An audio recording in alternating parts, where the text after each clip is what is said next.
We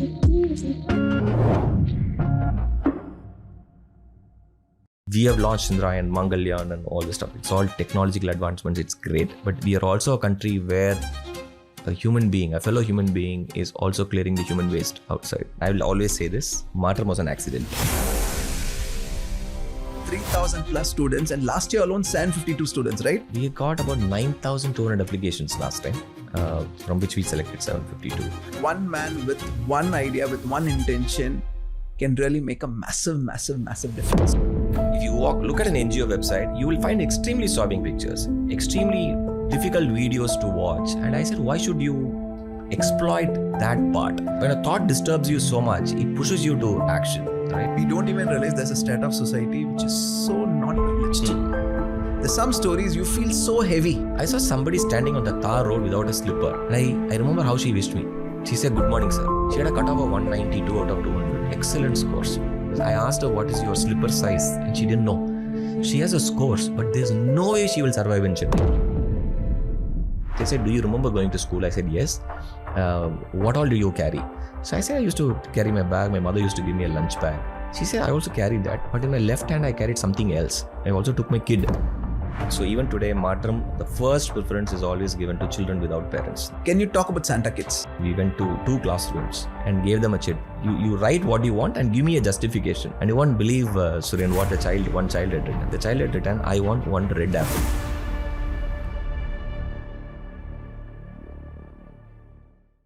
This is a man who I've been seeing for many years now, inspired by the work you do. Thank you, Suryan. Okay. I'm so looking forward for this conversation because this conversation is going to inspire everyone who's watching how one man with one idea, with one intention can really make a massive difference. So welcome to Greater Than Podcast, Sujith. Thank you. It's a pleasure being here, Suryan, and it's always a pleasure talking to you. So I'm really looking forward to this conversation. Same here. So looking forward. Let's start with you. Look very young. Can I know how old you are? 48. 40. Oh boy. Okay. You're still 1 year younger to me then. Okay. I didn't know that. 48. Yeah. I thought you're early 40s, man, the way you look. Yeah, so edit it. I'm early 40s. Let's keep it that Let's keep it early 40s. Okay, great. But what you've done with Maatram Foundation is a story which the world needs to know. My intention of this podcast is to showcase to the world how one man can actually make a difference, correct? So I'm going to directly dive in to the story of how Maatram started because I know you are actively working in Infosys now. Actively working. Yeah. It's not part-time, it's full-time. Full-time. Okay. Happily married. Okay. You're taking care of your family also. Plus you run this massive Maatram Foundation, which is 3,000 plus students. And last year alone, 752 students, right? Yeah, right. That's right. Can you let us know how this started? 2012 you started Maatram? 2013. 2013. Let us know how you started. So Suryan, first thing first, this is the most common question people ask me, when did you start Maatram? And did you have this in your bucket list? Or did you really want to do this from your young age and all this stuff? And I will always say this, Maatram was an accident. Okay. Till 2013, I had no idea that I'm going to go and start an NGO. And I had a bucket list of 10 things. Doing something back to the community was bucket list number 8 or 9, if I remember right. And it was not in the form of an NGO. So what was I doing? I was full-time into Infosys. I was one of the fastest growing HR professional. And like any corporate guy wants, you always want to be in the top of the performance cycle, getting good increments and things like that. And of course, apart from that, I had my passion for public speaking. And that's largely in career counseling was what I was doing. So every year it was a ritual that from April 1st to 10th, I take off because that's when the 12th board exams get over.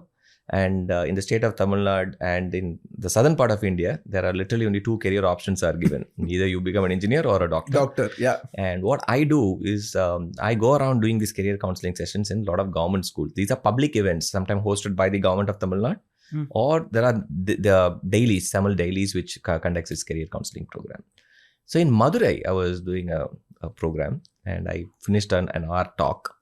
And immediately after the talk got over, I was clearing some doubts for students there. And the editor of the daily walked up and he said, look, there is this girl who's very strange. She's not willing to come inside the auditorium, but she is very desperate. She wants to ask you something. Now, would you mind stepping out?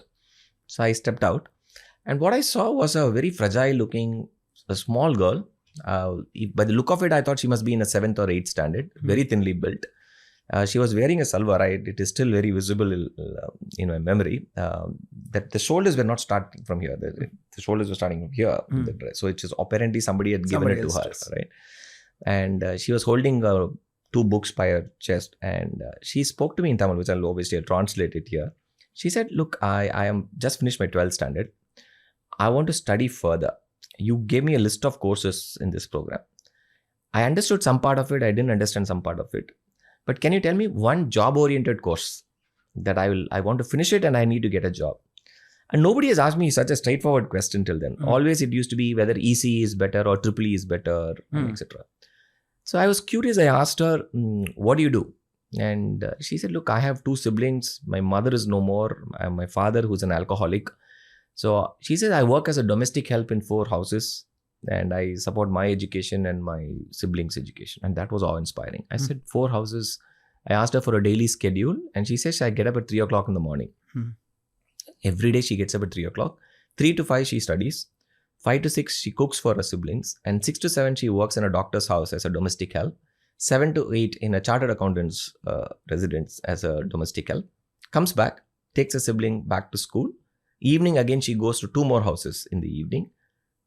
And every day she puts her siblings to bed by around 8. And between 8 and 11 she studies. 11 o'clock she hits bed. This is her routine from 8th standard onwards. And I was like zapped. And I asked her, how much do you score? Right? Because that's one of the criteria to get into college. She says, I've not got my results yet. But the lowest I've scored is 1,154 out of 1,200. Okay. Now she was studying in a private school. She was funding her education in a private school. Right. And I was like zapped. So she was working 4 jobs, funding herself, her siblings also. Siblings. No mother, alcoholic father. Alcoholic father. Right. And I asked her, what do you want to do? She said, I want to do engineering. And in her mind, engineering, she thinks the fees will cost her around 5,000 rupees. That's all she knows. Okay. And I asked, what course in engineering? She says engineering. Okay. She thinks engineering is just one discipline. So that I think that was one of my life-changing moment, because the thought of that child just refused to leave. So I gave her my business card. I didn't know how am I going to help her. I said, call me in 1 week's time. And I took her number. She gave me the doctor's residence number or whatever. And I said, I will call you in 1 week. I had to leave from Madurai to the next program. And throughout that 3-hour drive, the thought about this girl kept coming back over and over again. So I think if you ask me where did Maatram start, it was there. Okay. Because when a thought disturbs you so much, it pushes you to action. Right. And I know very well, for the kind of money that I was making at Infosys, I can definitely sponsor this girl's education. But I'm very thankful that the question came to me, what about other students like this? What are you going to do about it? So in that journey, I picked up my phone and I looked at my phone book. There was a pattern of numbers in that phone. I had a lot of HR directors' number. And parallelly, even more, I had a lot of college chairmen's and school chairmen's number, because I used to go for my talks and all. And I realized that I've not charged any of them professionally. All I used to go and deliver my talks. They'll give a memento and a shawl, which is very customary in Tamil Nadu. So I said, why not muster the courage and ask for one free seat for this girl? So randomly, I called a college chairman in Chennai. And I gave him the story of this girl. And I said, look, if you can give me a seat, whatever is that worth, I'll come and train your students free of cost, because I don't want you to give it to me free. And that chairman thought for a while and he said, look, I'll give you 20 seats every year. And I was like zapped. I said, why would you do that? He said, look, I want to do some amount of charity and I don't know how am I going to figure out students. If you're interested, bring students like this. 20 students every year, I'll give you a free seat, fully sponsored. I said, sir, but I need hostel, boarding, lodging, everything, because this kid cannot afford anything. He says 20 all inclusive. And that was like a eureka moment. Now I went and asked for one and I got 20 and I really don't know what to do. And I had a good friend, Ajay Balaji, who said, let's do a radio show. And that's how we advertised for the first year. First 2 years, we didn't name it as Maatram. We ran this program called Edu Assist, Educational Assistance, right? We only registered it much later. Which year was this? 2013. 2013 was the first year. One call. Who was the chairman who helped you? It is Mr. Sriram of Chennai Institute of Technology, college in Chennai. Big thank you for him. Big gratitude for him for what he did. Right. That one call and he said 20 and that's how Maatram started. So first 2 years, no team, nothing. You just filled it through. Yeah, so when I say no team, we were not a very structured team then, but I had my colleagues at Infosys. So we actually sat there in one of my colleagues by name Punita in her cubicle, and we were saying how are we going to do this? And 3-4 of us came together. So there was a founding team at that particular point in time. We didn't register ourselves as an NGO till 2015. We registered it as an NGO only in 2015. But there's a small team. We very clearly put those processes in place, our core values in place, all the stuff even before we went and did the first radio show calling for nominations. Sujith, what amazes me is something you just said now, the core values, right? One thing Maatram is very clear. If you go to the website of Maatram also, you won't see any of the 3,000 plus kids photo. Yeah. Nowhere you'll have a kid sobbing, emotional story. You have so many emotional stories, which I know. No stories is mentioned. There's no charity button to say give charity. Yeah. I think you're one of the very few NGOs I know in the country, in the world, which does that. This was part of your core values. Yeah. Can you tell me the core values first? So I'll tell you. So this was a conversation with RJ Balaji outside the Big FM studio. We were having a cup of chai outside a tea shop. And that's when he said, let's come. Like what we are doing. He said, let's do a radio show and call for nomination. I said, give me 30 minutes. He said, why? So I got into a room. I said a word of prayer. I just took a piece of paper and wrote down these 5 guiding principles. I don't know what made me write that, but I said the first thing I wrote is, if there is only one seat in Maatram, who will I give this to? What will be the topmost preference? Who will get the topmost preference? Where we don't ask any questions. And I decided that it will go to a child without parents. Because that is very, very cruel, right? To lose both the parents when you're fairly young, it's very cruel. So even today, Maatram, the first preference is always given to children without parents. We don't call them orphan children. We call them children without parents, right? So that's number 1. Number 2, we said girl children with single parents, right? Back in Tamil Nadu, because liquor is so easily available in Tasmac and things like that, many low-income family group, you will find the head of the family, which is father is no more. He dies around 40, 45. Alcoholism is one of the core problems. So girl children coming from with single parents get the second top preference, right? Then of course, Matram's core value is to educate more girl children. So today, 80% of our 3,300 and whatever number that we have are girls from first generation families, and then boys. Third, we said transgender is our biggest target group. Okay, today we do a lot for the differently abled and all this stuff. This is a completely neglected. Community. So we said if we can identify a transgender, we'll give them all the possibility to make them graduate and help them get a job. So transgenders, differently able. So we have 7 or 8 visually challenged students, orthopedically differently abled. So that's the third category. Fourth is, that's something that you called out, is because the moment I say an NGO, if you look at an NGO website, you will find extremely sobbing pictures, extremely difficult videos to watch. And I said, why should you exploit that part? So we said at any given point in time, the students who are studying, the beneficiaries of our foundation will never be showcased to the external world, right? Unless and until we picked it up from a media story or whatever, where the world already knows, we have never gone and put our students' picture. In fact, to all the 53 institutions that we work with, that's the first request that we put across. You will not call my student on stage and say, this is a student studying through Maatram Foundation as a scholarship. You will not put their videos, etc. Only on that condition, I even admit my students into these colleges. Because at the end of the day, there has to be dignity in giving. And this goes back to my college days when one of my friends used to get this scholarship. And back in our college days, your friend gets a scholarship, the first thing that you will do is give me a treat. And there's once I asked him, I say, you must be very proud. Every semester, the principal calls you on stage and gives you this scholarship. And he asked me, why do you think he's giving me a scholarship? This is not a merit scholarship. This is because I belong to a particular community. And this is because I'm poor. And there's nothing great about it. It is my inability that I have to go and collect this money. So I'm not very happy about it. That got me thinking. So why would you do that? Calling people on stage. And that's why the giver is always happy. When I give something to you, I am always happy. That's why it's called joy of giving. Not joy of receiving. The receiver's mindset is very, very different. And these are young children, right? These are young kids. And I don't want them to be looked very differently. So that's the fourth one.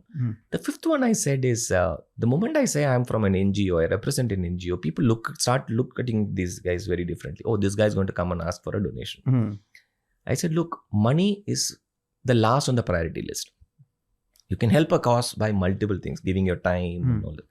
So we said we'll not actively seek individual donations, which means even today, if somebody comes to our website, there's no donate button at all. You don't take money from strangers. If you really want to donate, you write, we speak to you, explain the cause, and then take the money, rather than somebody coming and dumping the money out there and go, because even our IT Act has a lot of issues around that. So we are probably one NGO which has not published our account number anywhere in our website. These are 5-6 core values, and this is our 11th year, and we have not gone one bit. I have immense respect for what you've done, Sujith, because I think those are guiding principles of why we do what we do. As you start growing, things happen, and if you don't have those core values, you might get way tracked, right? I think one of the things I'm very, very inspired by what you do is, one is first for kids without parents. Because I know 80% of Maatram students is girls now, correct? And almost 20% are kids without parents. Now, that's something phenomenal, and no one knows. And what I love about it, like one of the things shortlist for colleges, they can't advertise, they can't tell about this. So the other kids don't even know they're from Maatram. That's how it is done. It is amazing what you've done. Now tell me the second thing. One, you said core values, right? For anything big to happen, we can't do this alone. We note there's a set of team people who come in, who also have a shared vision. They understand why we do what. Who are these team members? Because I know they're your friends, and everyone is actively working like you and still spending time in Maatram. And what has happened in Maatram? Who are these people? How did you choose these people? So different people have come into Maatram at different stages. Yes, there is a common connecting point, could be me. So I have my schoolmate in the core team. He studied with me till 8th standard, after which he left to a different school. So starting from my schoolmate, the majority of these connections are from Infosys. They have either been my reportees or my part of my team or my delivery customers, who, what I look for in them is the empathy. Right? Their strengths are very different. The common denominator all of these folks have is empathy, and they want to do something. What I'm super proud of this team, Suren, is if you look at the 12 of us, all 12 are 12 different personalities. No two people have the same strengths. And I'm a certified strength coach, so I go by that. So let's say Punita, who's our trustee, her biggest strength is she's fantastic in execution. You give her the idea, she will go out and execute.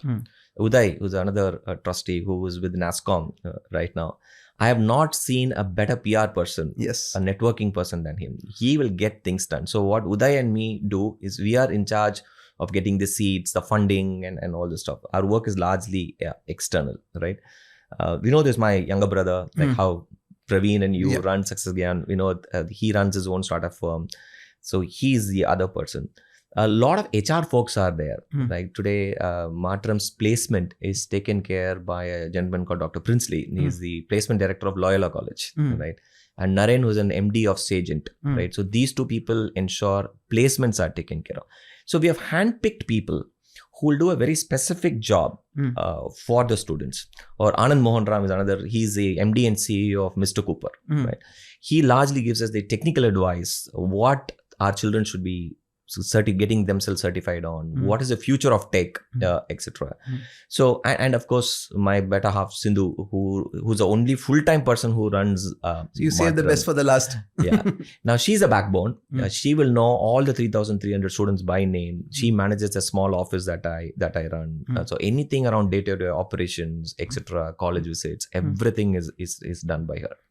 But if I plot a graph, the commonality is empathy, but these are all very, very, very, very different people working for extremely good firms like Vinu Vishwanathan, who's a SVP with Bank of America, Aditya Seturaman, he's an AVP with Strive in HR. So all of them are in very senior positions, but they decide to give their time for a particular cause. And we have clearly given them specific responsibilities. Like from April till July is a craziest period for Maatram because admission starts. And it is run by two individuals who will ensure that the corporate panelist, a guy called Saravanan, and they come together, making sure. And that 3 months is a crazy period for all of us, but more so for these two individuals. So I go after individuals, look for their continued interest.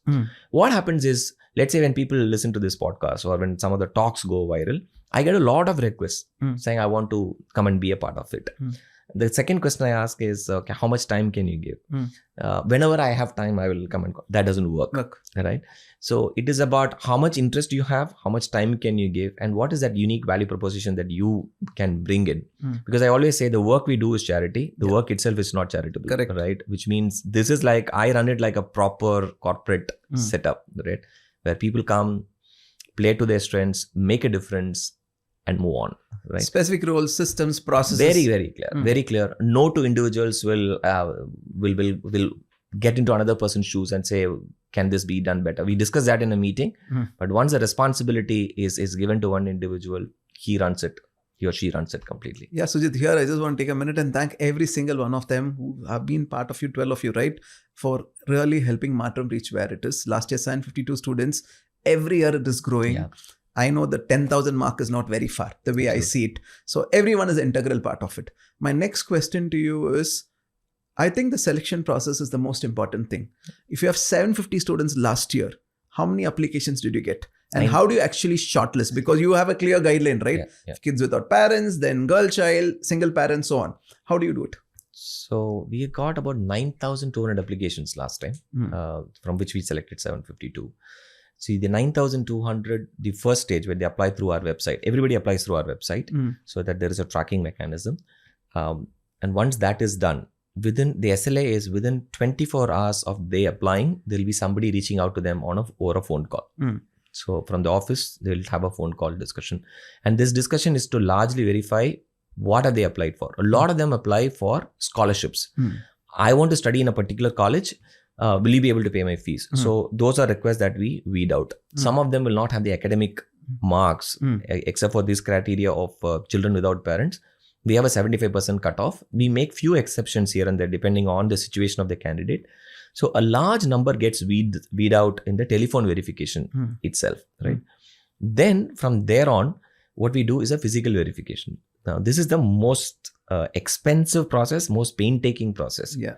So once the person is shortlisted, a volunteer from Maatram will reach their residence. So today, irrespective of where they are in Tamil Nadu. Yeah. So today, if you give me any address in Tamil Nadu, in any nook and corner of Tamil Nadu, I'll have a volunteer reach in the minimum of 2 to 3 hours to your place.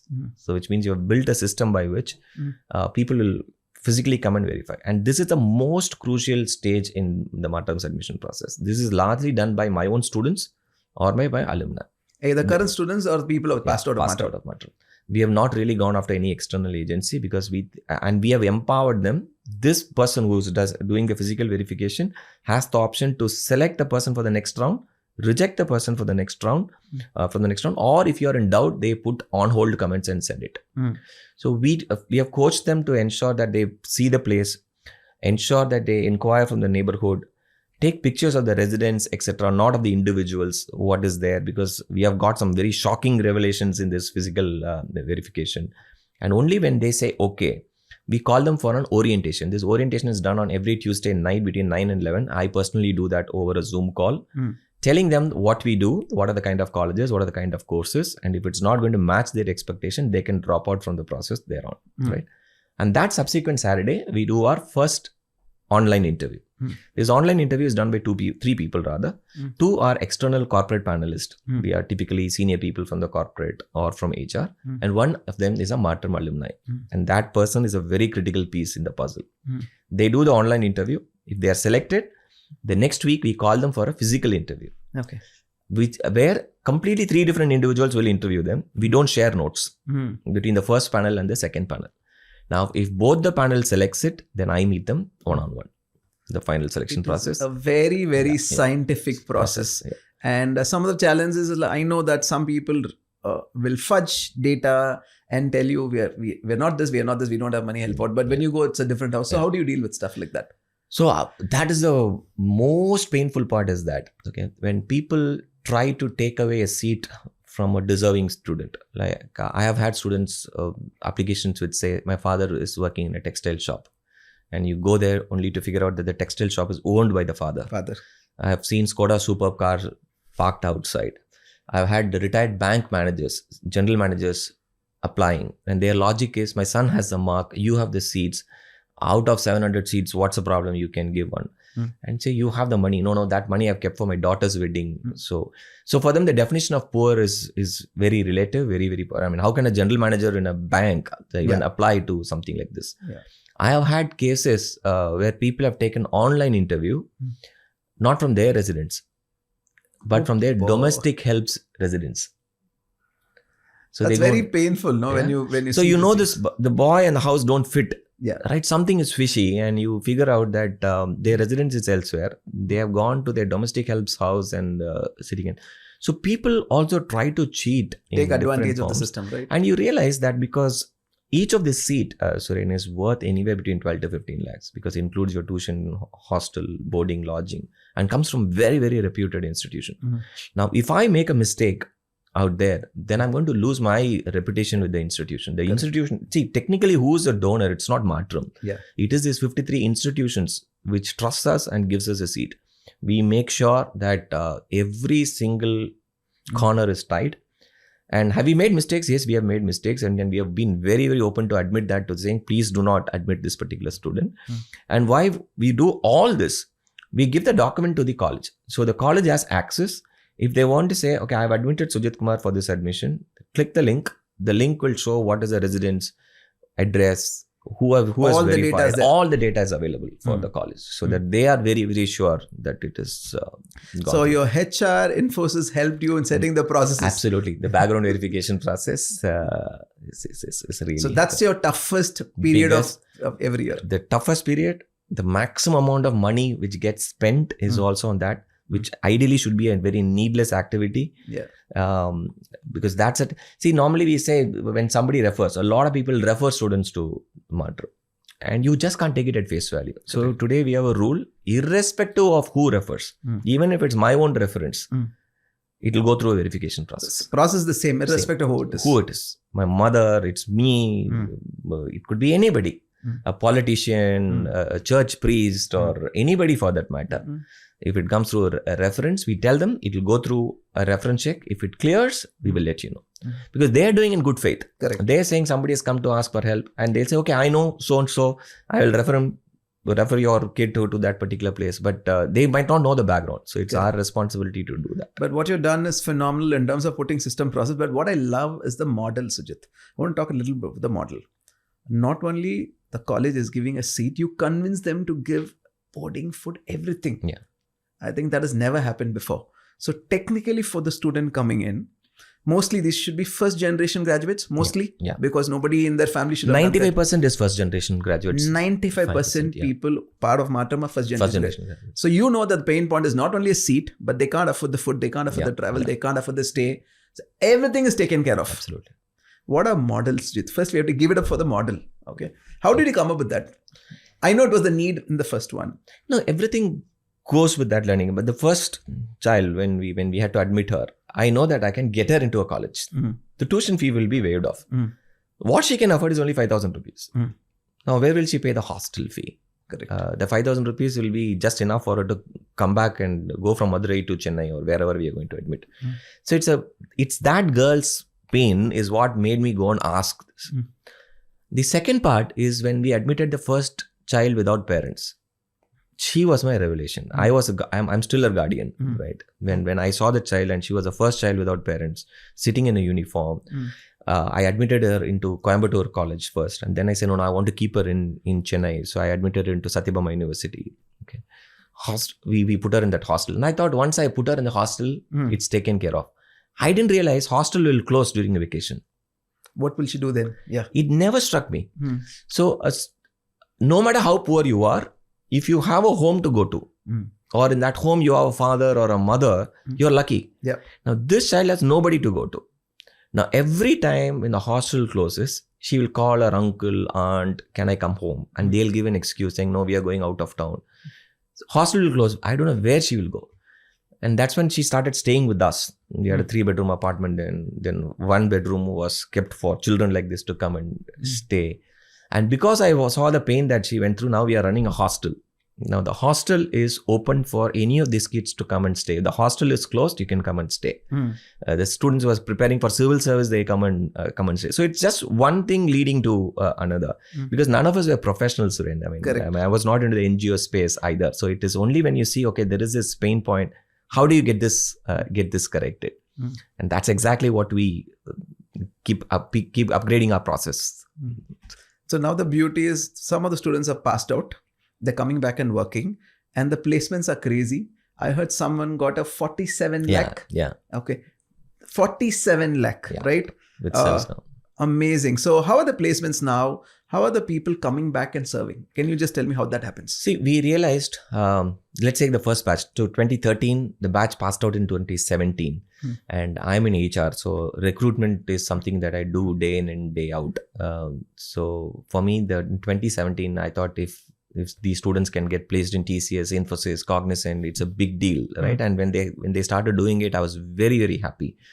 But then you keep aspirations should go up, right? So this 47 lakh salary package is with ServiceNow. They need a very, very different kind of coaching. So I run it like a college.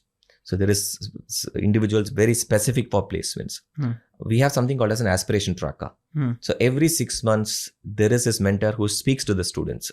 Because when the first year, they'll say, I want to be a core engineer. In 6 months, it will change. Correct. We check that in 6 months, what do you want to do? By the time they're in second year, we ask them to crystallize their plan. What is that organization that you want to go after? If it's a product company, then your preparation has to be very, very different. We kind of channelize that. One of my colleague, Naren, helps me segments that, and he has put them through very rigorous training module. This is over and above what happens in college placements, right? And that's where to be in Maatram Foundation is a little tough for the students, because the grind you have to go through to ensure that you get good placements. I always tell these students, the only motivation I tell them is go back to your home, look around the 4 walls. If you're convinced that you want to stay there for the rest of your life, you don't need to do any of this. But if you want to make a change, you want to move out of that zone, you want to make your parents' life a little bit more comfortable, then give me that 4 years of your time. So in that 4 years, they go through placement training. Apart from what the college does, we put them through higher order training for coding and things like that. Those who want to get into IT, and the same holds good for manufacturing, core manufacturing, etc.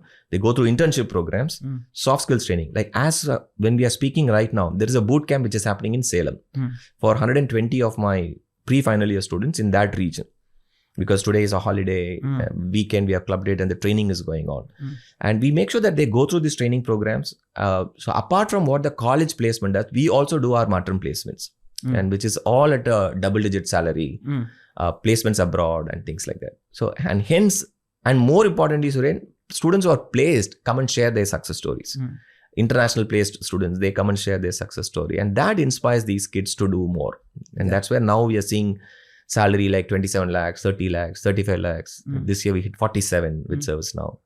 So there's a whole ecosystem which Maatram has created. It's not only a seat, it's not only fully paid seat, it is also personal growth, personal development, skills they need to get the job where they're aspiring to go. The trainings in place, boot camps which you're talking about, that's the whole Maatram ecosystem. So in all this, I believe in this statement, your environment is much stronger than your willpower. 100%. Right. And my job, the core team's job is to create the environment.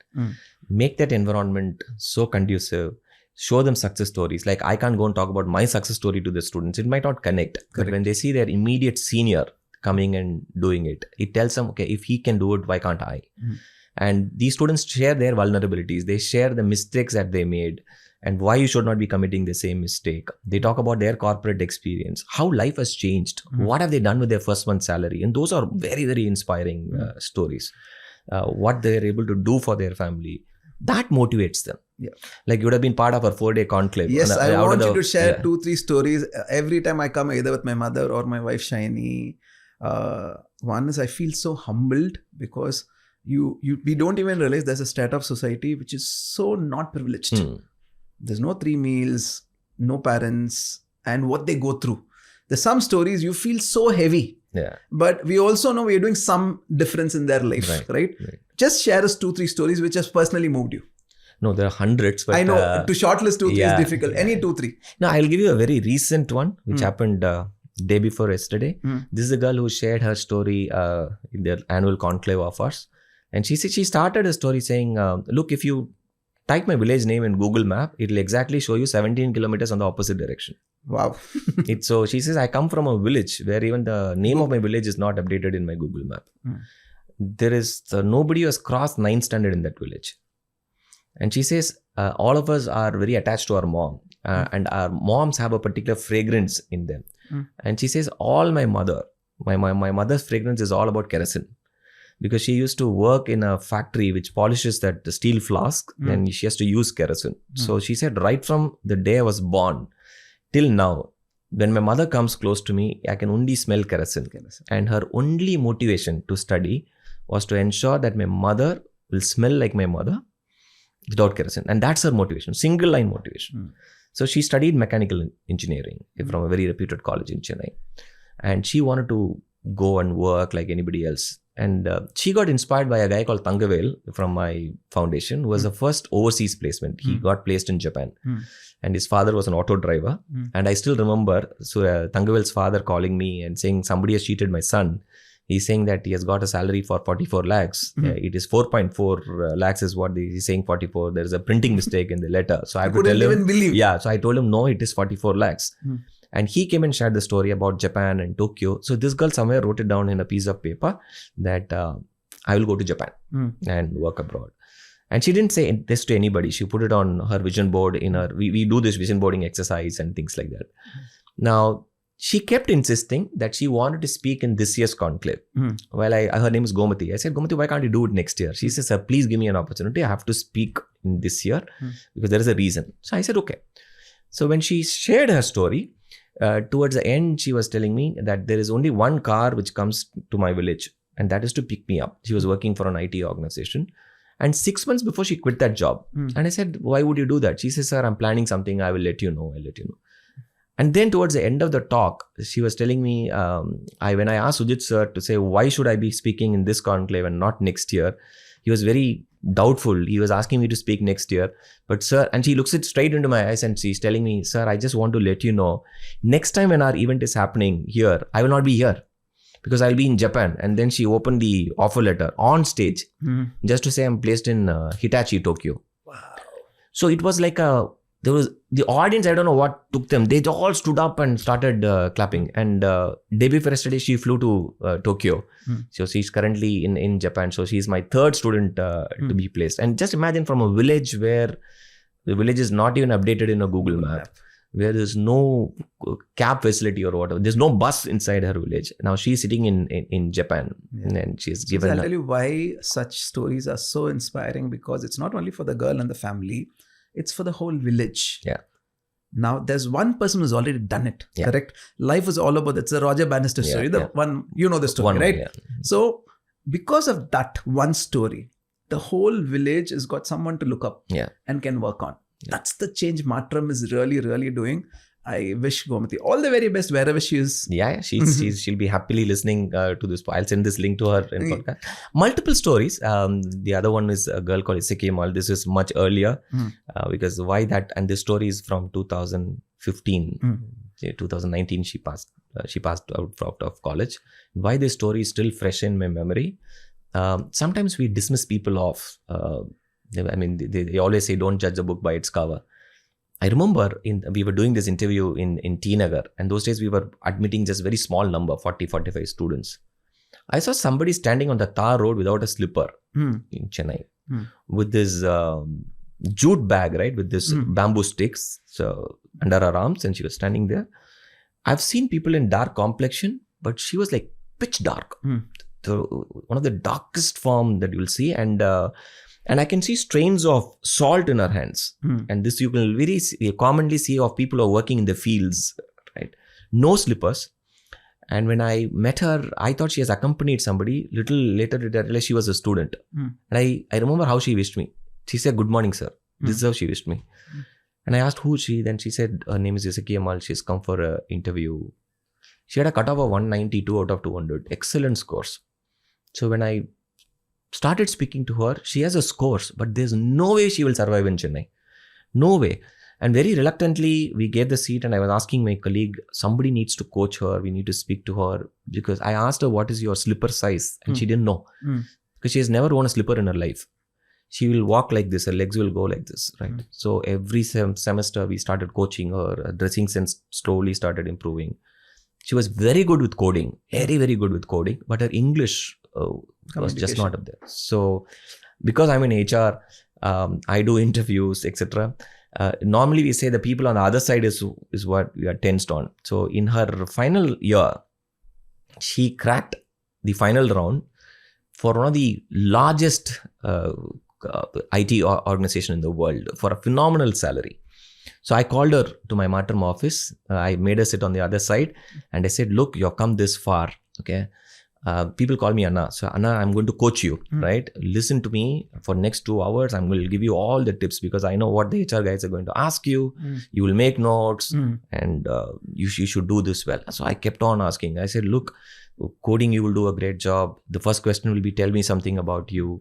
Don't speak fast, speak slow. When you speak slowly, you will not make mistake. Keep smiling, etc. And she smiled and she was making notes completely. After 1 hour of talking, I asked her, do you have any questions? And I was keeping my left hand like this. She held my left hand. And she says, in Tamil, she says, Anna, neenga romba padattama irkeenga. The translation is, you look very tensed, right? And I was like, yeah. And then she says, don't worry. Tomorrow, 7 o'clock, they will announce the results in my college. I will call you to tell you that I got selected. I said, how are you so confident? She says, you're making a mistake. You spoke about strength coaching for the last 4 years. You always asked me to focus on my strength. The company which is coming in wants power programmer. They want people with good programming skills. And I'm the coding champion in my college. Okay. How will they reject me? If it is, and she says, if it is for English, that's how she said, if it is for English, don't worry. I will speak very slowly and I will get this job for you. I was like super confident. I said, great, I'll wait for your call. Next day, instead of 7 o'clock, I got a call at 5 o'clock. Not from her, but from the campus recruitment head of the college, who apparently was my classmate. And he called me outside a restroom. He went for a restroom break and he called. He was in tears, Suren. He called me. He said, Maatram, where do you find rock stars like her? I said, who? No, this girl called Amal. I just met her. Man, what a character she is. And he says normal interviews for 20-25 minutes. I interviewed her for 1.5 hours, not to grill her, but I was so inspired by her about what she was doing. And he said 2 questions I asked towards the end. The typical HR question, why should I give you this job? And she says, sir, I'll give you 2 honest answers. One, I live in a 10 by 10 room with my father, my siblings, everything. We are 9 of us in that house. I really want to uplift my family. That's number 1 reason. The second she said is, we were about 757 students at that particular point in time. She said, at Maatram, there is no way they could have given me a seat, because I'm the most unfit candidates by any parameter. Okay, people don't look up to me, my own classmates and all this stuff. And if I am able to crack this process, it will give so much of hope for my brothers and sisters in Maatram. And that's the reason why I wanted to get this job. It will be an inspiring journey for. And he said, look, I have decided to take her. Currently, Sekimal is still in that organization, doing exceedingly well. And she did call me at 7 o'clock. So the transformation that you are able to see in 4 years is mind-boggling, right? It's like planting a sapling and seeing it grow. Here in just 4 years, you can see the transformation. Yes. Hundreds and hundreds of stories, Suren. People who have walked 16 kilometers every day to go. People have taken online calls. I remember a story, Sujith. I remember one of the functions I was there. There's a girl who told that I went to school with my kid. Yeah. Can you tell that story? Oh, I cried like a baby that day when I heard that story. Oh God, yeah. It's something which is very, very close to our heart. This is a girl who was a 10th topper. And there was a wedding in her family. Her elder sister was getting married. And unfortunately, the elder sister didn't like the groom who got fixed. And she eloped with her whoever it was, and she left. And this was in a very caste-ridden village. This girl has no father. So everybody started accusing the mother and the grandfather. She was very attached to the grandfather. So she couldn't see her grandfather crying. At 15 years, she went and asked her grandfather, why are you crying? She said, no, something like this has happened. And innocently, she asked a question, what should I do to help you not to cry? And he said, why can't you marry this man? It's anyway your maternal uncle. Back in the south, getting married to maternal uncle is very common. And the maternal uncle is your mother's younger brother. In this case, it was a mother's elder brother. Oh. So she was 15. The maternal uncle was already 41. 26 years difference. Right. And they promised that because it's your uncle, he will send you to school and all this stuff. Right. So her only condition is I'll get married, but I need to go to school. That didn't happen. She was the 10th topper that time. 10th topper.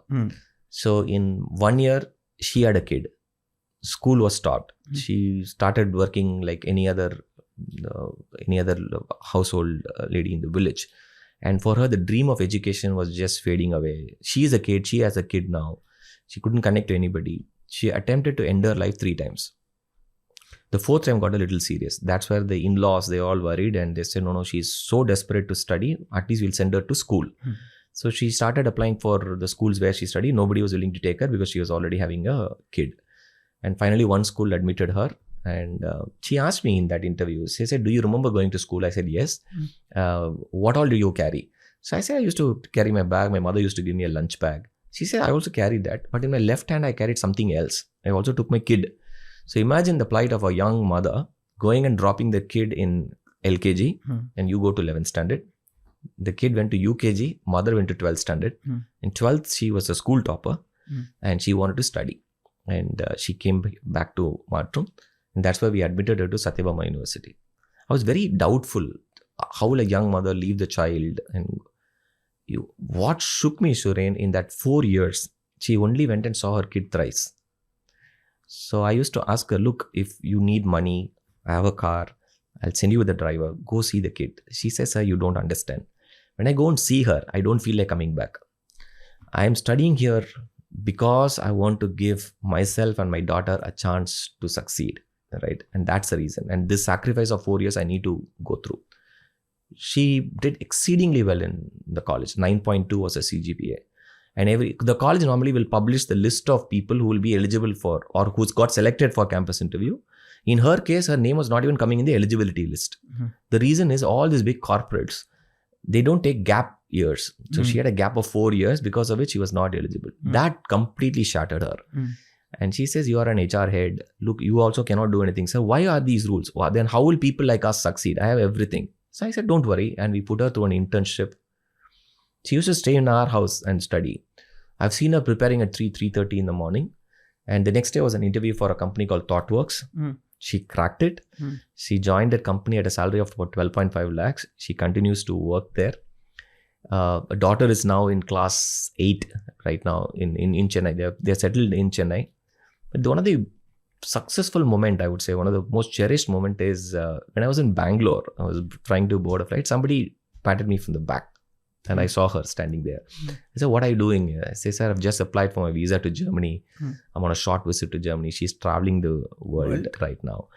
But I don't know how many students will have that motivation to go to the school along with her own child. The kind of insults that she has to face, all for the sake of education. And that's where, when we say education is a fundamental right, it's technically not the case across. Many people go through such hardships. I always say this, not all of us run the same race. Correct. If you and I run 100 meters from the same point, it will decide whether Suren is a winner or Sujith is a winner. But unfortunately, Suren will run 100 meters and I will run only 20 meters because of my so-called privileges. Correct. Right. And then we decide who's the winner. Correct. And that's why I have massive respects for these children who come from such trying circumstance, but trying to prove a point. Yeah, so that day I'll never forget. I think I'd come with my mom and heard that story. We both teared up and I said, what a inspiration. She is the one who got the award in your mother's name that we instituted. Yeah. Because as a single mother. I'll never forget her. It was so fresh and I said, wow, that is inspiring. And I'm so happy that we have hundreds and hundreds of such stories in Maatram. Now, Just to shift gears here, you could have never done what you've done without the support of Infosys, right? Absolutely. Can you share that? So this is my 24th year with Infosys. Incidentally, I went to Infosys to deliver pizzas, by the way. Yeah. And Just tell that story, for people to hear, because see, people think running an NGO is easy. I know how tough it is. We're going to talk about the challenges of NGO, but just tell a quick short story about you. How did your career start? So I did my UG and PG in Loyola. So I finished my PG in my Masters in Social Work. So I was campus placed in Pizza Corner, where I was handling HR. It's a service industry. When this crew member are not there, it doesn't matter whether you're in HR, marketing, finance, you have to do that job.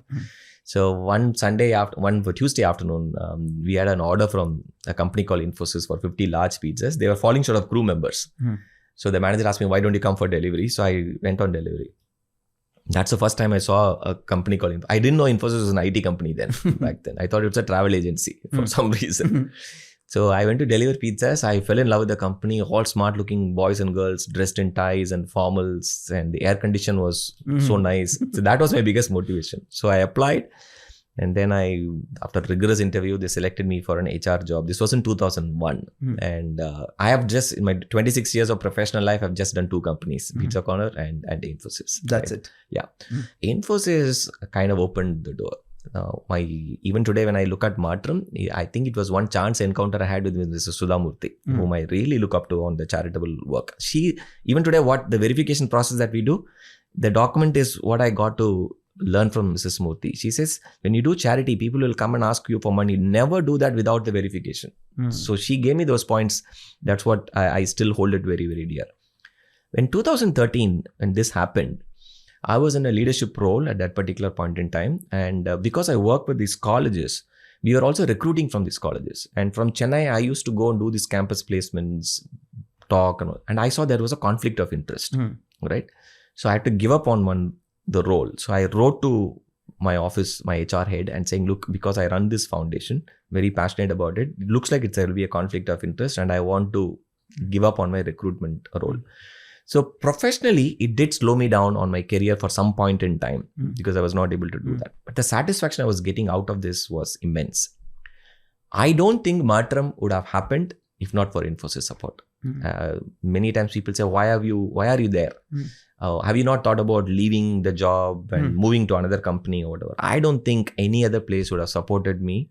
Today, my managers, my team members, they all know that I do this for a much, much larger cause, and they gave you the support, right? They give you the space to operate and allow me to succeed in both spaces. So all my managers, my HR heads, largely my team members, right? April to literally my Saturday, Sunday is written off, right? While you don't expect you to work on Saturday, Sunday, there are emergency situations which will come. That's the time my team will come and pitch and say, look, boss is busy, so let's do our bit. So I think huge gratitude to Infosys and the team. And that's the reason why Maatram today is successful and I'm able to balance both. Big thanks to Infosys. And what I also love about you do a lot of talks, 4,500 plus talks till now. Yeah. How many TED talks in that? TED was 6 talks. 6 talks. Now, how did this start? So there is my mentor who, he's no more, Dr. C.S. Ramachandran, who's an orthopedic surgeon in Rotary. I met him for the first time in 1993 when I was in class 11.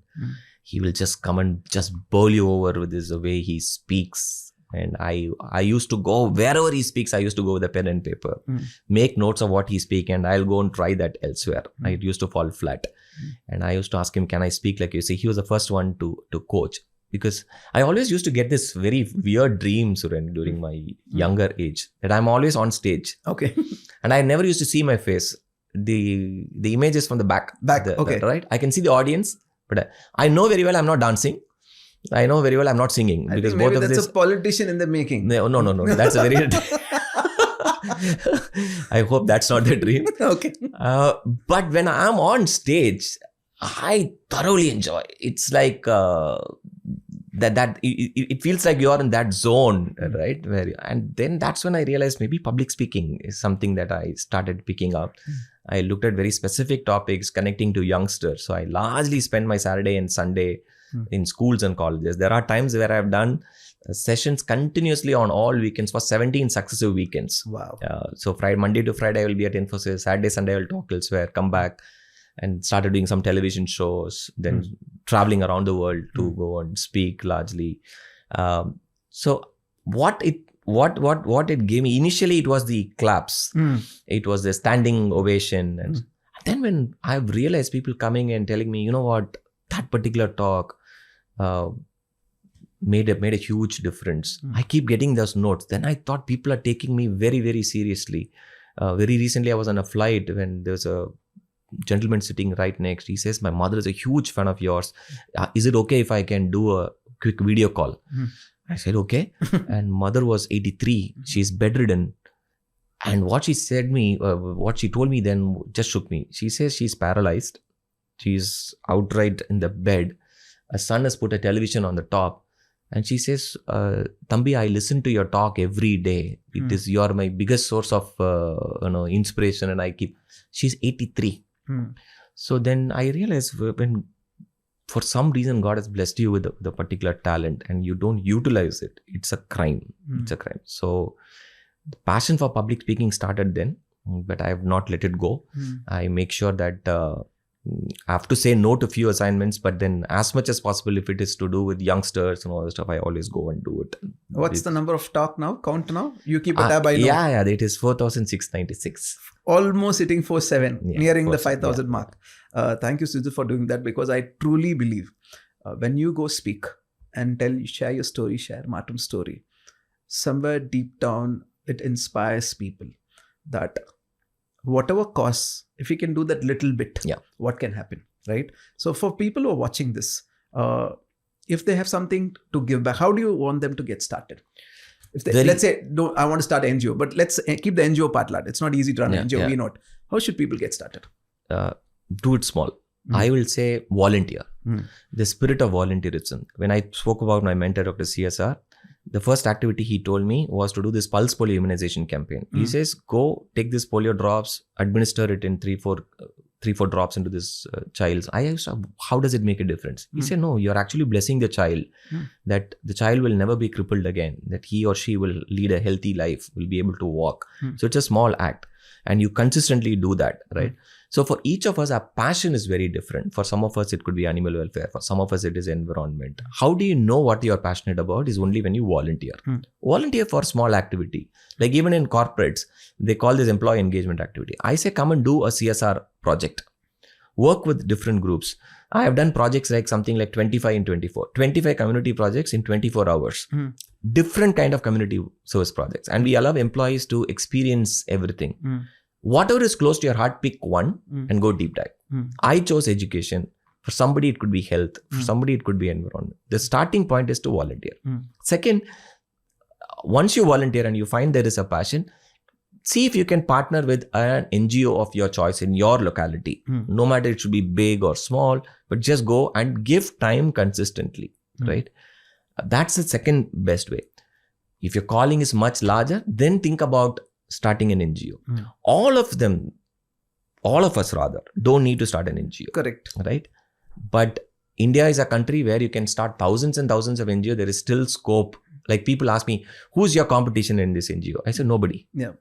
Because what I am doing is a fraction of 752 admissions is nothing when our gross enrollment ratio is only 27% in the country. 73% of India's population today, youth population, don't have access to higher education. 752 is a peck of dust. Yep. So no matter even 10,000 such Maatram NGOs come, there's still scope for you to do. So for people, don't do it for yourself. Don't do it, I'm finding a great purpose and all this stuff. Yes, when you do this, you'll be able to sleep a lot better and all, but it comes with its own set of challenges, etc. Start small. In 2013, if somebody told me that you'll be able to educate 3,300 students, I would have laughed at myself, right? But I always believe in Paul Coelho's statement. If your intentions are pure, the resources, the world conspires to make it happen. And you will be able to attract the like-minded people, right? But being consistent, being sincere in what you're doing is all that I will tell youngsters. But just volunteer and pick a cause. Yeah. When we're talking about youngsters, I am firm belief that the current youth are very powerful, very sharp. If you give them the right environment, right direction, right value system, they can really change the world. Your take on the current youth? Absolutely. I believe any generation which comes after another generation is a smarter and responsible generation than the previous generation. And history has proven that time and again. You see the Chennai floods, who came to volunteer? It's not the 40 plus, it's always the 20 plus who are even willing to risk their lives to do it. You put it so beautifully. It is about channelizing their energy in the right direction. And that's why I'm saying projects like volunteering and stuff like that will help them see results. What youngsters today need to be taught the word empathy. See, Suren, we have launched Chandrayaan, Mangalyaan and all this stuff. It's all technological advancements. It's great. But we are also a country where a fellow human being is also clearing the human waste outside.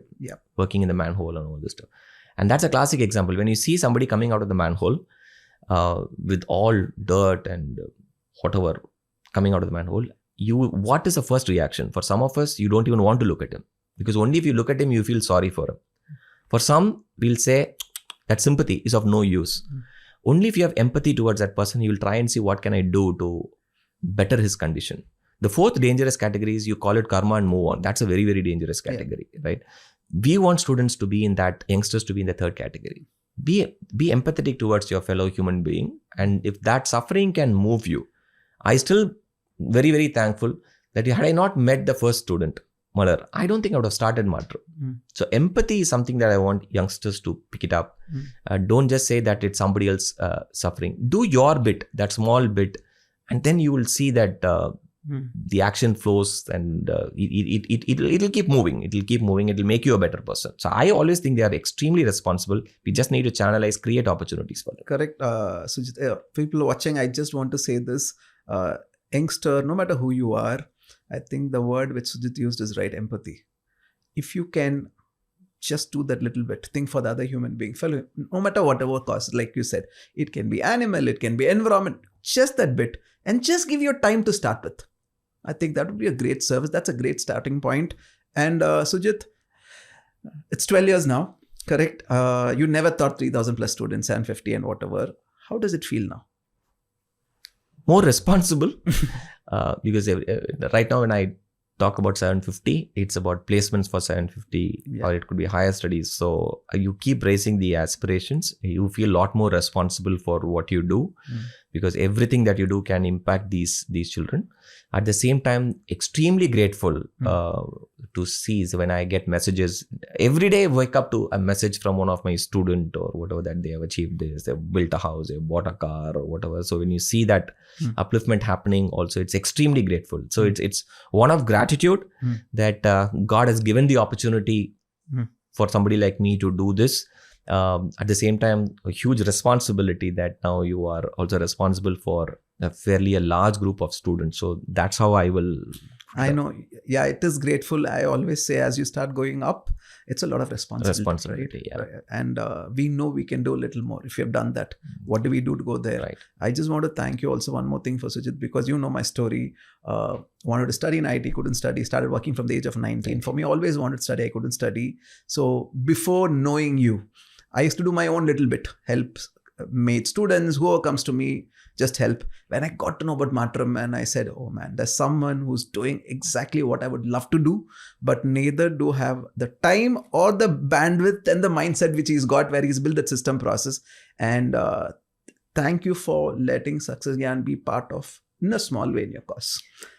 So thank you for that, because that helps me sleep in peace, because I'm also doing that little bit. So thank you for that. It should be the other way around. And I always said this in many, many platforms. Success Gyan was our first official CSR partner. And we are extremely grateful to be associated with a brand like Success Gyan, who almost share the same purpose, right? Because I'll tell you, even in this concept of fundraising, people will be willing to pay the fees for a student. They want to see.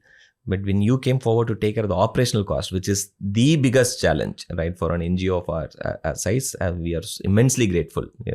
So thank you so very much. It should be the other way around. We should be thanking you. Thank you. Just like you, Sujith. No, we have not put Maatram in our website. We don't tell people we do it. This is my way of giving back, because what you're doing is so phenomenal.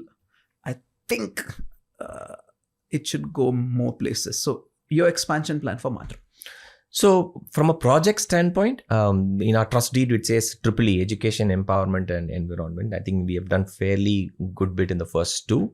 So environmental wing is something that we have started right now. We are working with few other NGOs to get their mind share on how we can do that. And because we also have a student base of 3,000, we also want them to be working on a few other projects. So environmental thing, education and environment are two things which are very, very passionate. So that's something we are doing.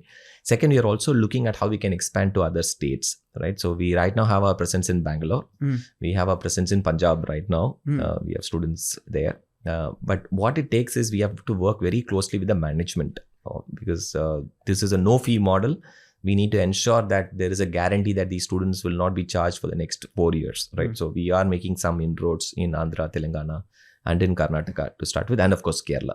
So sooner or later you will have students studying in different states because it's a zero cost model. So those are the two large expansion plans. So 3,000, 5,000 and 10,000. That's a number I'm really looking forward for. Absolutely. And I'm sure it's going to be a matter of time. What are the disciplines people get to choose when they come? So today, largely, we offer engineering courses. So right from computer science to civil engineering, any kind of engineering courses is available. All kind of arts and science courses for commerce stream, economics, statistics, psychology, literature kind of courses, mathematics, data science. You name the arts and science courses, those are other options. We have few nursing seats. Medicine seats, we don't have sponsored seats coming up. So if the student is able to get into a government college, then we fund that entire fee. So we have about 17 of our students who are pursuing medicine right now. Students who do exceedingly well in UG through Maatram and whom we see as management professionals who can get into HR. I personally handpick these students and put them for a PG program in HR. So they continue PG also? PG. Okay. So every year we do about 10 to 15 students, but these are students who go through the strength assessment, who have the appetite to become an HR professional. The reason is very simple, Suren. If you're in HR, beyond a particular point in time, you will be a decision maker, right? And if I can have somebody with a high empathy quotient, they will look at that EWS sector. They will look at initiatives like Maatram or Agaram or other foundations where they can help students to come into the mainstream, right? And I think that's the intent with which we are approaching that particular problem. So literally the kid, whatever they want to study, depending on their interest and aspiration, you're going to do a handshake. Either it can be engineering or it can be arts or whatever it is. That's how it's normally done. Now today we have our students going for international studies abroad. I have 2 students in Waterloo in Canada. So we put them on to some of my friends who are abroad saying, okay, how do you come abroad and study? Because the students who are coming from the economically weaker section, they think to go to America is going to cost you a lot of money. We say there are scholarship programs. You have good grades. You clear a good entrance examination. Scholarship is going to come your way. And we put them onto the right set of people. So that is also another source. So when a student comes into Maatram, here are a few things that we take. One, who are all interested for placement, they go through that track. Who are all interested for higher studies, go through that particular track. Students who are interested for civil service examination, we tie up with academies, they get trained, we pay the fees, ensuring that civil service students, we don't bring them anywhere into this placement scheme of things. There are few who want to become entrepreneurs. And we work with the entrepreneurs who kind of coach them. Shivaraja from Tansen, he has put a process in place for that. So likewise, we have categorized students into 4 categories and they ensure that they work with the respective mentors. So literally whatever the aspiration is, accordingly the direction goes on. Absolutely. Phenomenal, Sujith. Sujith, something which I want to ask you because I know you're actively working in Infosys. I know Sindhu. I have met your son. I know you're a very good family man. And I know how you run Maatram like a tight ship where everything is set right. How do you balance all 3? How do you give quality time for all 3?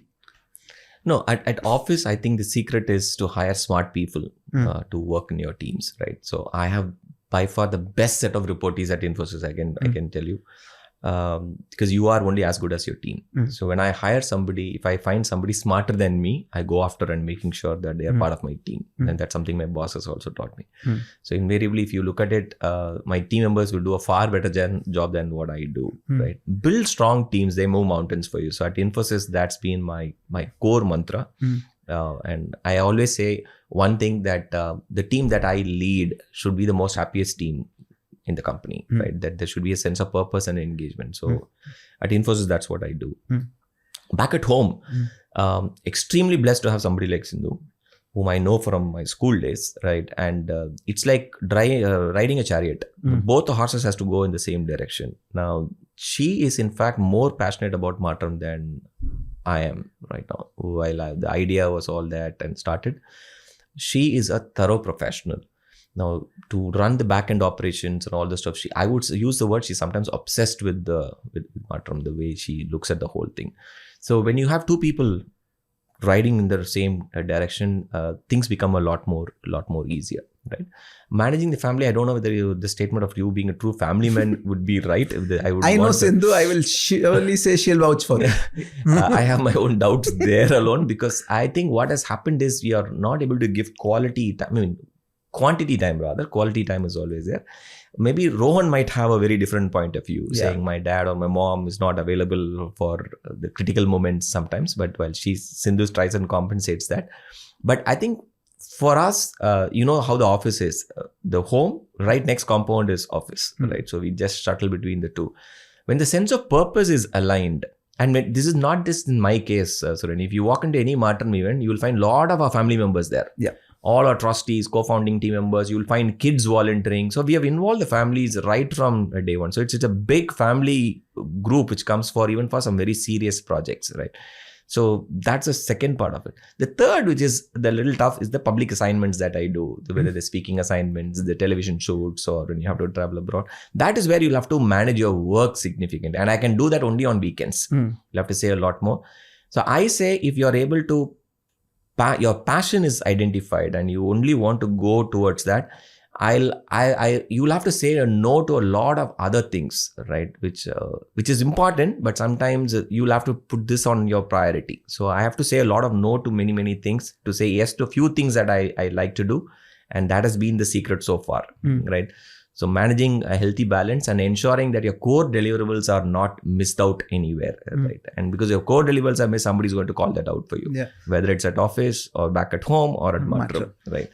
So that's been the secret. I think you've managed yourself so well that you're managing all three areas very smoothly with harmony. Because I always use the word harmony, because sometimes you have to focus more on work, sometimes more on family. As long as it's in harmony, it works. Absolutely. Now, we've been talking all the good things about Matram, what it's done, but I know it is not easy to do what you do.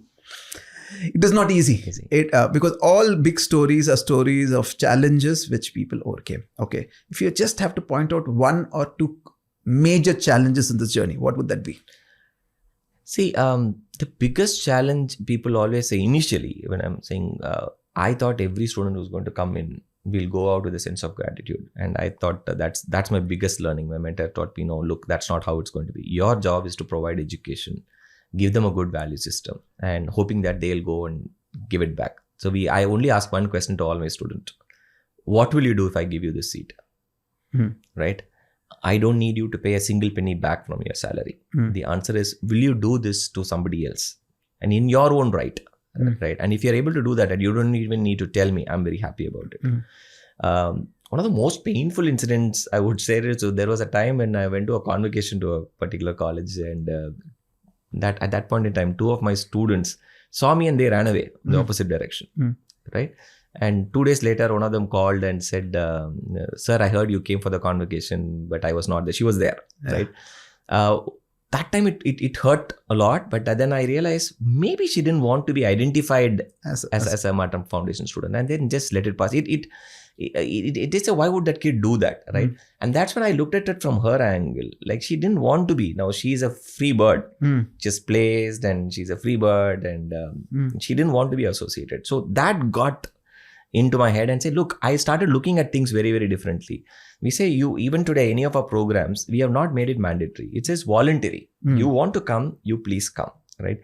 I keep telling my core team members, don't expect every student to come back and be part of this. We are probably the only NGO where one of our students is in our board right now. This gentleman Sharath, you remember we met him at Success Gyan office. He is in our board. He's my counterpart right now. So one of our vision for Matram is also to ensure that at a particular point in time, this will be run by my alumni, right?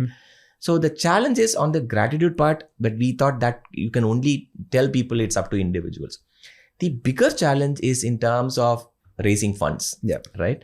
So you'll have to go and explain the cost. Anybody who does CSR wants pictures, videos, how they can come and contribute. So that is the other. So to explain our core values, aligning brands who have similar core values has been the second biggest challenge. The biggest of all is to weed out fake requests and which we spoke earlier, because people don't value this. They think, oh, you're doing this, why don't you add this up, etc. So I would rather say these are the three big challenges for Maatram in this journey. Yeah. And not just for Maatram, I'm saying for any NGO, I think does that. These are the challenges. Yeah. And somewhere I read about Santa Kids, because what I love about what you've done in your ecosystem is it's not only college education. Wherever education is, or wherever you can do the little bit of help, you chip in and create a system. Yeah. Can you talk about Santa Kids? Oh, it's one of my favorite projects, because this is to do with kids. So this is something started some 7-8 years back. We said a group of friends, we were sitting in Cafe Coffee Day, and we said, why don't we were doing this Christmas Child in office. And I came out with an idea saying, why don't we go and pick chits from school children, let's say from underprivileged government school children, and see what they are writing about it. So my friend said, boss, don't try this. They might write some fancy stuff. I want a cycle and things like that. And imagine you want to do it for 300, 400 kids. Where are you going to get the budget? I said, let's try this out. There is a school in Perungudi, government school, and we went to 2 classrooms of 3rd section and gave them a chit. We said, write a letter to Santa. Okay. And you write what you want and give me a justification. We'll fulfill it. At that point in time, the idea of Santa Kids was not formed. So we collected the chits. We took it back to the same Cafe Coffee Day. 6 of our friends were there. So one of my friends was very skeptical. I told him, okay, you open the chit and read it loud. He opened the first chit, Suren, and I can see tears flowing down. He was sobbing.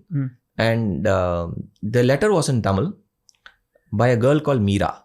It says, Dear Christmas Tata, please buy me a size 4 Hawaii slipper. I get boils in my leg when I walk to school on the cement road. It will be very, very helpful. So the kid wanted a Hawaii slipper. One more kid wanted one ball, a rubber ball. And if possible, get me a sari for my mother. All of these shits were like that. So my friend was saying, oh, I wanted cycle and all this stuff. He said, this is what the kid wants, right? And then we thought, my son was in class 5 at that particular point in time. He was studying in a good school, the Shishya OMR school.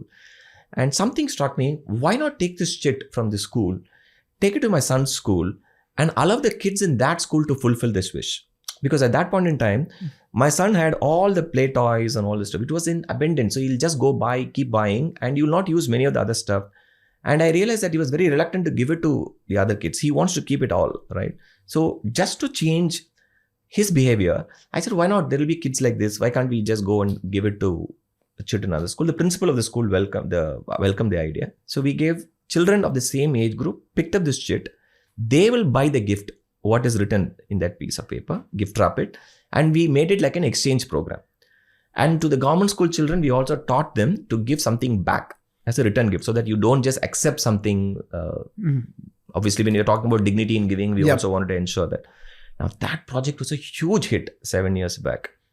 So much so, what happened is one boy who looked at one empty hall and asked the principal of the government school, what is this? Why is this hall empty? She said, we have to set the library. We don't have the money. That kid came running to me and he said, Uncle, why can't we set up the library?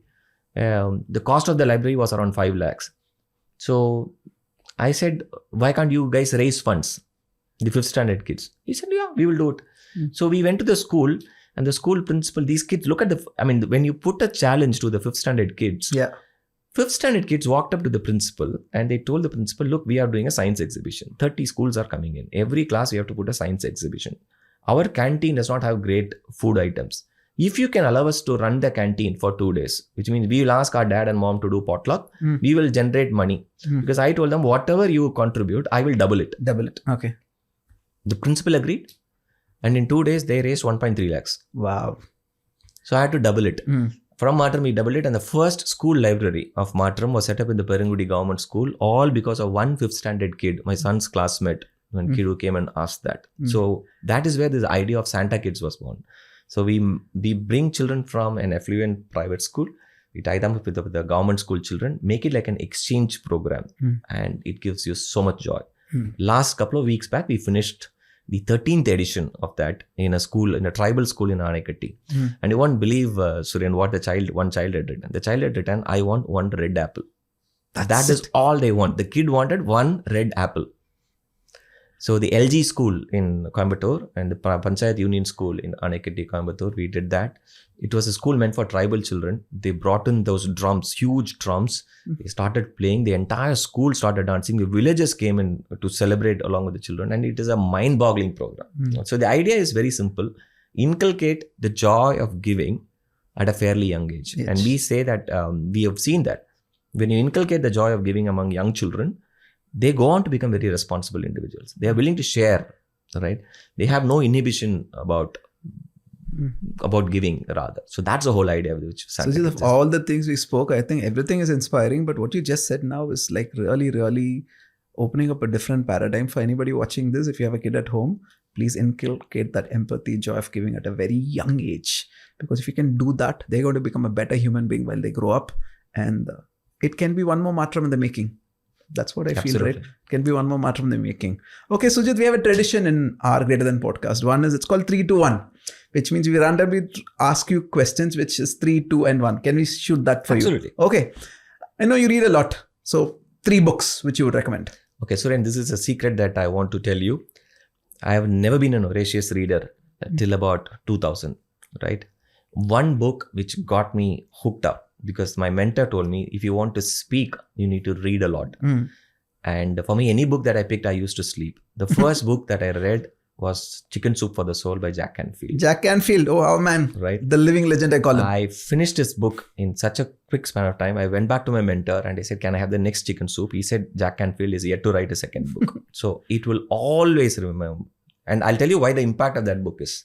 Because of that one book, today I have about 7,500 books in my library. Across, put together my personal library at office and all this stuff. So he got me into this habit of reading. So it will always be my number one book. Second, the book that I've gifted the most to people is a book called Strength Finder by Tom Rath, by the Gallup publication. It's one of the most researched book on strengths and something which I can deeply connect to. So that will be my second. Strength Finder. Okay. It's version 2.0 by a guy called Tom Rath. It's one amazing. It's a very simple read. One book which has got me into strength coaching. The third one, very recent one, Atomic Habits. I think the way he had simplified the whole book was mind-boggling for me. So yeah, I think 3 are very, very good personally. Okay, yeah. Jack Canfield for you. I still remember 2019 when he came for the Absolutely. 4-city tour. You also spoke on stage with Jack Canfield. It's a huge dream for me. Yeah. Thanks for making it happen. It was like seeing your demigod out there. Right? You know how life comes full circle. Full circle. Yeah. Seriously, you know how life comes full circle. Okay, two things you are very grateful for. 2 things I'm grateful for. Okay. One, of course, this education that I received, the second chance that I received after my 12th grade, when everybody said, look, this guy is done and dusted because he does not have a great score. And the second chance that I got from Loyola and the education that I received, I think that will be I'll forever grateful for. And second thing is my family. Family. Absolutely. Okay. If there's only one person you want to really thank, who would that be? That will be very tough, but apart from parents, if there is one person that I want to thank, it will be my school principal. Yeah. Why? The trust and confidence that she had in me, I don't think anybody else apart from my family had. Right? So I was supposed to be a superstar in school, which turned out to be the other way around. I was not somebody who was eligible to study in engineering and all this stuff. And when she realized that this guy was not doing well, she called me, and she was my first strength coach. She asked me a very simple question, saying, why did I make you? I was a school people leader. So she said, why did I make you the school people leader? I gave her some very lousy answer. She says, look, I see that you're solving people's problem. Why are you going after mathematical problem which you're not good at? Okay, pick up a career where you will shine based on your strengths. And she got me into the HR. It's because it's not for that statement, right? And that's where I searched for her for 24 years and she was there. As I the remember chief guest. meeting her, saying hi to her, falling in her feet, because I remember you. She is, and that's where one teacher can change your life, right? Yeah. And that one teacher, one conversation, one line can change the whole trajectory of your life. Okay, that's your 3, 2, 1. We have one more tradition here. We have some affirmation bands. We believe in affirmation, right? And whatever resonates with you, you can pick up one and wear it for us. Yeah. Whatever works for you. Mission with an intention. Yeah. Okay, I will go with this one. My purpose greater than me. You're not the first one who chose that. Mine is also my purpose is greater than me, because it's something I've had 24/7. I wake up and think about it, because that's the reason why we do what we do. Sujith, our conversation with you is always inspiring. There's so many things to learn and also show what one man can do. Correct. So thank you for your time. Really looking forward, waiting to see Maatram do the 10,000 magical number. And from our Success Gyan side, whatever support we can do, we'd always love to be part of the story in our own small way. So thank you for this amazing conversation. Any final words to the people watching this? No, the only message that I want to give people is, look, if you want to make a difference, do it today. Just do it now. Don't worry about the consequence. Don't worry about how will it make it big. Your intentions are pure, things will just fall in place. Just take the first step today. Take the first step. One more last thing. I know you love India, and is there anything if you want to see in India, what would that be? Just one thing if you want to see in India. A poverty-free India. Okay. A poverty-free, that's a killer, right? Okay. Where somebody should not be worried about where the next meal is going to come in. A poverty-free India is something that I would love to see. Well, let's set the intention to the universe that together someday, very soon, that happens to India. Absolutely. A poverty-free India where 3 square meals are on the table. Yeah. That's the intention. Thank you, Sujith, for this amazing conversation. Pleasure, Suren. Thank you. Thank you very much for having me here. Thank you for staying till the end. This podcast is about helping you shift perspectives, push your limits, and take steps that actually move you forward. Just remember that you're greater than anything life throws at you. I am Surendran Jayshekhar signing off. We'll see you again next Friday at 8 p.m. Until then, love yourself. Don't take life too seriously. Live a life of meaning and purpose.